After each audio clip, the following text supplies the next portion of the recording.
Hey everybody, it's Chris from Marketing During Tough Times. Thanks for stopping by. It is Wednesday, and Wednesday is Startup Day. Before I get to step 6 of the Startup Formula, I want to welcome all my new viewers I have on my Facebook and YouTube show. I noticed we had a lot of new arrivals and people subscribing and people liking us and people following us, and that's really awesome. So welcome to all of you. For those of you who don't know my background, a lot of you see me as a coach. It's Chris Wilson Coaching. It's Marketing During Tough Times. But in addition to that, I am actually a business owner. So I started a guitar school in my apartment way back in 1990. That business still exists today. It has evolved into a performing arts school called the Academy of Music and Art. It is a real business. It actually exists. You can visit my website, academyofmusicandart.com, and you can check me out. That's actually my day job. So when I finish doing my coaching work, I go to work on my Academy of Music and Art and all the stuff, all the responsibilities that fall on a business owner. I take care of that business too. Why I'm telling you this is because the advice I give you, and when I talk about things, these aren't things I learned in business school. I didn't go to business school. I went to music school. These are things I learned starting a business and building a business. On the show, you'll hear me talk about my victories, how things worked out and how great things are. You're also going to hear about my failures and my setbacks. And hey, sometimes the stuff I did didn't work, or I had this great idea and things didn't work out. So I have setbacks and failures just like everybody, and I'm going to share those with you on this channel. So on to step 6 of our startup formula. So last week we were talking about, okay, you need to go out and sell something. You need to go out and test the market and see if people will buy what you are selling. So this week we track the results. So what is tracking? Tracking just means measuring, right? Because if you want something to grow, you have to measure it. If you want to improve something, you have to know where you're at and know what your goal is and measure your progress. So I'm going to use some real life examples that I use in my performing arts school. I track everything in my performing arts school. I have a business that's been around for a long time, so I have a lot of things to track. But for example, I track every penny that goes into the business, like wherever it's coming from, and what products they're buying, every penny that goes out, every expense. That's just good, solid accounting practice, and it's good business practice, but those are things I track. I track every lead I get. Like, where does this lead come from? How are these people finding out about us? Does this lead convert to a customer? How much web traffic do I get? How many web forms do I get filled out? Do those become customers? And I'm not saying this to overwhelm you. I'm just trying to tell you how important tracking is. When I talked about earlier today, I'm a business owner and I go to work on my business, the Academy of Music and Art. These are the things I look at. Like, okay, how does the business look? So I'm not necessarily giving guitar lessons, although I still give some guitar lessons and I really like doing that. I'm actually tracking the data that's happening in my business, like what's going on in my business today. Tracking is important because it tells the truth. Tracking doesn't lie, and tracking allows you to make an important decision. So all we're gonna do today is set up tracking for your test market. So it really doesn't matter where you're doing your test. Maybe you're gonna try to sell something digital on Facebook. That's cool, that works fine.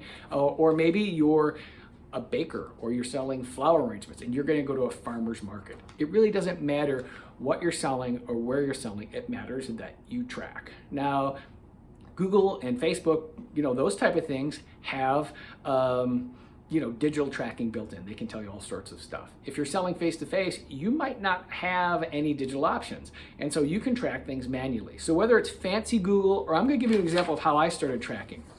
So I track how many calls did I get? Well, I got 12 calls. I got 5 trial classes and 3 enrollments. That's tracking. That tells me something. I ran an ad, I spent some money, or maybe I did something for free. I have results. I can now make a decision. It's nothing fancy, but it's certainly valid in every possible way. So for you, what were the results of your efforts? You're gonna say, well, did I sell anything? How much did those sales result in? Did I sell 5 units and I made $50? So you wanna know your units and your dollars. Did you get leads? Did people actually, maybe they joined your mailing list or they filled out a web form, whatever that would be. Other stuff is less concrete, but it's still very important. One of the things we talked about early on was, why should I buy from you? Versus do something else. So you have this message to people, buy from me because here's the reason why. If you're at the farmer's market, was that resonating with people? Were people interested? If it's crowded, was there a line of people who wanted to check out your products? If you're doing Facebook ads, right? If you say, oh, well, this was shown 1,000 times and I got 100 clicks. So that means maybe 100 people were interested in what you were selling. Those numbers can actually tell you something. They're not always 100% concrete, these sort of non-sales related numbers, but it tells you something and you can actually start to make informed decisions. So here's my example of tracking that I used in my own business. A true story. This happened when I started summer camps back in probably 2004, 2005. I decided I wanted to start summer camps. I made a flyer. It was green paper. It was paper left over from like a St. Patrick's Day, special. I created a simple flyer that I still use to this day. And side one was a list of all the different camps. And side two, you flipped it over, and that was the registration form. There was no online registration back then. People couldn't buy the product online. I had a bunch of envelopes, and I addressed it to my customer list, and I mailed them out. And then they could respond 3 different ways. They could mail in their registration form, they could drop it off, or they could fax it to us. So I mailed it on a Thursday, and that Monday we started getting phone calls. People started saying, hey, we want to know about summer camps. Well, that was good. We knew that some people were interested in. The fax machine started going off. All of a sudden there were faxes coming in with registration forms. And the funny thing is that I didn't own a fax machine, so I actually had my neighbor's fax machine, so they're getting all these faxes, which was kind of funny. And then a couple of days later we started getting them in the mail and people were dropping them off. And so I knew right away summer camps were something that people wanted. So what did I track? So I tracked a few things. What camps were selling? Were any camps just not selling? Were they just dead in the water where there was no response? How old were the kids, right? Because I was advertising ages, 6 to 16, even though that's a pretty wide market. So I started seeing, okay, there were certain ages that wanted certain camps. Were they boys or girls? Like, did I have camps that were for boys, camps for girls? I found out right away, hey, you know what? Teenage boys wanted my rock band camp. Younger girls, 7, 8, 9-year-olds wanted my song and dance pop star summer camps. That was popular with that group. So I started making decisions about what was really popular, what was the easiest thing to sell.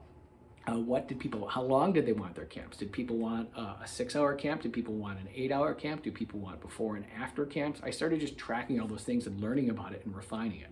I've refined the process pretty good, I can tell you, and you probably know this if you've watched the channel.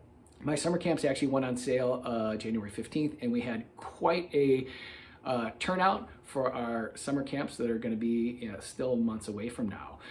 But I know those results because I've tracked those results. So I know how many people open the emails. I know how many people purchase summer camps, all that stuff. So all you need to do is set up a very simple, easy to do tracking system for your sales, for your test market that you're going to do. So that's your takeaway for today. Easy system to track the results of your effort. All right, I hope you find that helpful, and welcome again to all the new viewers. See you next time. Bye.